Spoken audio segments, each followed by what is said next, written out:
Songbringer is a Zelda clone that got kickstarted because they put Zelda and procedural generation in its pitch. It also features a soundtrack made solely with Ableton's Operator program.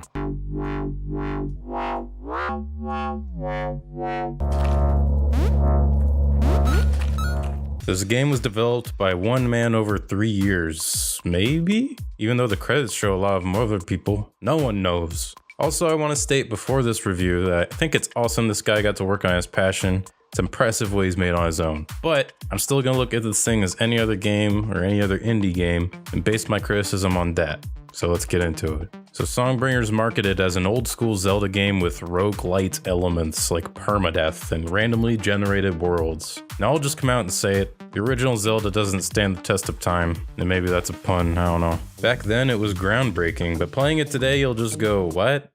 Where the hell do I go? What's happening? What? It's usually unclear where to go, what to do, how to progress, and Songbringer's fully aware of this. And there are actually multiple ways to find out what to do next, which is kind of one of the nice few things it does differently from the original Zelda. But does it really feel like an old school Zelda 1, Zelda 2, or even a Zelda Oot? Well, sort of. Most of the framework of the game is straight ripped from the Zelda formula. You play through dungeons, you kill the bosses, you get the heart container, you can find heart pieces that make a heart container. You get character upgrades. You shoot swords out of your sword, and it is stronger when you're at full health. You got a boomerang, you got bombs, you got the inventory screen, a floating companion that likes to make fun of you, and puzzles such as hitting a switch. That's it. So what does it do differently? Well, even though the game's mechanics are basically an amalgamation of multiple Zelda games, it does have some interesting elements. Literal elements. You can combine elemental stuff with your equipment. You can put molecular acid on your boomerang top hat. You can make your dodge have ice on it. Very cool. Very cool. Very cool. A fucking lightning sword. Oh shit. Holy shit, lightning sword. Jesus, this thing is awesome. And motherfucking fear bombs. Oh, Batman never goes in alleyways. That's enough. You're going to jail. Well, guess who's gonna visit me in jail, Batman? My parents. What? Parents?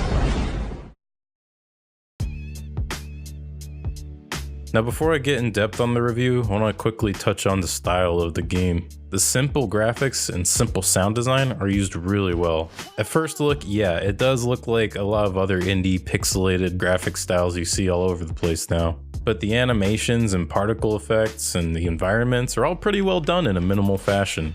There were a few times in the game where I found myself admiring the environment before moving on. Some places were legitimately creepy and haunting. And even though I kind of poked fun at the soundtrack earlier, a lot of the time it correctly reflects the tone of the environment you're in. The sounds, the visuals, and animations are simplistic, but they make for a great aesthetic.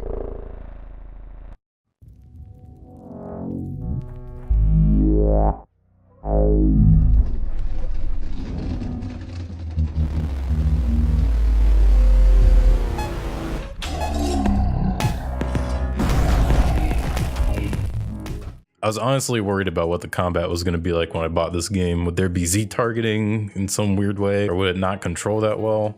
Well, I'm happy to report that right out of the gate, the combat feels really smooth and satisfying, and landing killing blows on enemies gives some nice chunky bassy feedback.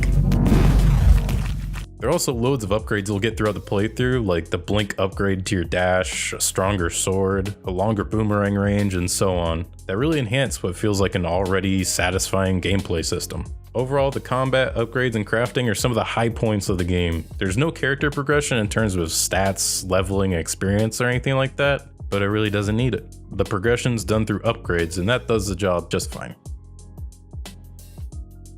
So this is the point where it starts to get rough. The combat feels great, but only when fighting normal enemies. And being a procedurally generated game, you're gonna run into tons of rooms with any combination of any quantity of enemies. So it's important to come up with a plan right on the spot. And most enemies are fun to fight. My only issue with normal encounters is that it can turn into a complete pixelated color fuck where you have no idea where you are or what the fuck is going on.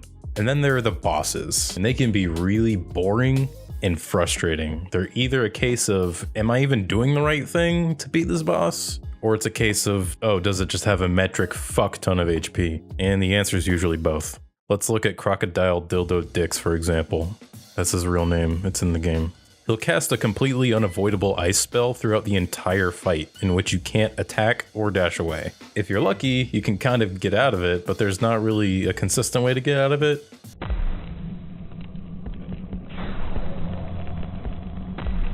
A lot of times you'll not be able to move at all, and then you're going to get hit by one of the 3 ranged attacks that also freeze you.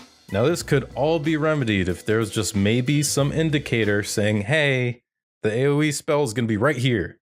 Here it is. It's going to be in this circle in like 1 second. Maybe you should dash away from it if your reactions are good enough. But no, you just automatically get hit with it because go fuck yourself. Then when you get to the worm boss, I'm not sure why anyone would even attempt to fight this guy normally without abusing the sides like I did. It's really easy to die to all the random ads and the pools of acid flying everywhere. And it does tons of damage over time if they run into you. But even sitting on the side to avoid all this garbage, you're gonna have to repeat the same ranged attacks ad nauseum for like 8 to 10 minutes to kill him. And good luck if you're low on health, because your ghost sword won't shoot as far. And health drops during boss fights are incredibly rare. And so are the consumable healing items that you can carry around with you. I probably found 2 throughout my entire playthrough. Some of the bosses, you just wail on them. There's nothing special to it. Some of the bosses, you have to wail on them, but it seems like you maybe have to do something else. But no, you just have to wail on them.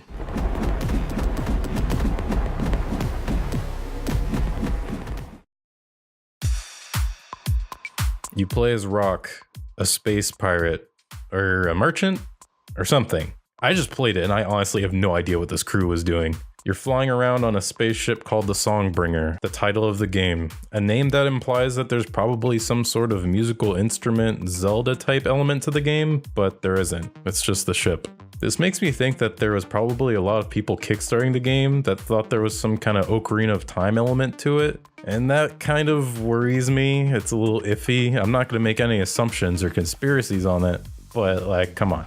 Songbringer. And then there's no song stuff.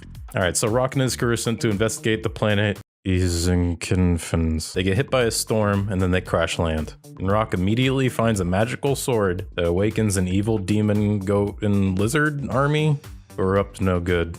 And they start making trouble in the neighborhood. Rock is a guy whose lingo is hip with the kids. His quips are fucking insufferable from the get-go and last throughout the entire game. You'd think that the environment being lonely, creepy, and ominous would mean that a character like Rock might contrast the world pretty well, but instead the dialogue clashes with the tone of the game. I don't know, it's something about the writing and the way he responds to things that just doesn't fit. He acts unsurprised to the world he's in and the events going on around him, like he's too witty or too smart. Fuck off. It's not relatable. Alright, well maybe he's kind of relatable to the people who hang out at Second and Charles a lot, the people who have stupid Zelda shit on their walls, and they say things like, ugh, take my money, when looking at dumb Kickstarter ideas. I don't know, maybe if he had more dry humor, it would have worked a lot better. Or if he was a silent protagonist. His little robot acts like that. If their personalities switched, maybe it would have made them both more likable. A silent or dry humored protagonist accompanied by a silly or nervous companion. What the f? What is your name? Tell me your f name! Tends to work better than, whoa, epic, that was so awesome. Oh wait, he talks. This isn't anything like a Zelda game. I want a refund. The supporting characters act like this too. Your captain and crew are all a bunch of memers. Zelda games never had deep story or characters, but in Songbringer things are vague and don't make much sense. One of the main draws to the game, other than being Zelda-y, is that the overworld and dungeons are all procedurally generated.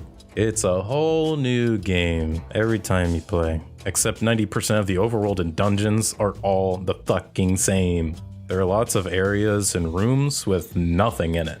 There are lots of dead ends. Or you'll find a few enemies and kill them and you're rewarded like 10 diamonds. It's all pretty lame. You get this little meditation skill early in the game that lets you be able to see the unseen, which unlocks potential secrets. That's how I got the sick lightning element that I put on my sword eventually. The problem is, this made me think there was a bunch of cool stuff that could only be unlocked through secrets, which is mostly true. So most of my time spent in this game was searching for these hidden rooms. There are lots of places where you just meditate and hope something's there, but then there isn't. As a result, you're gonna be wandering through these dungeons and overworlds for a lot longer than usual, meditating in rooms constantly, thinking to yourself, why is this room here?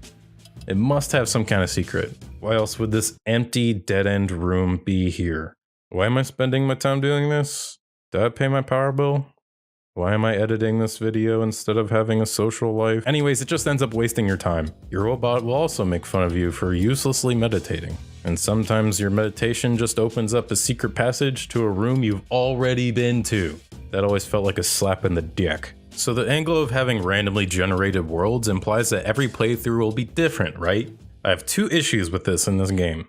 Number one, random world seeds aren't befitting to a Zelda game, where you have a world that you want to explore and get to know and maybe share secrets with friends or go online and see how to find a cool optional thing. That doesn't exist when everything's randomly placed. It turns into, hey, there's fire element cube. It's somewhere.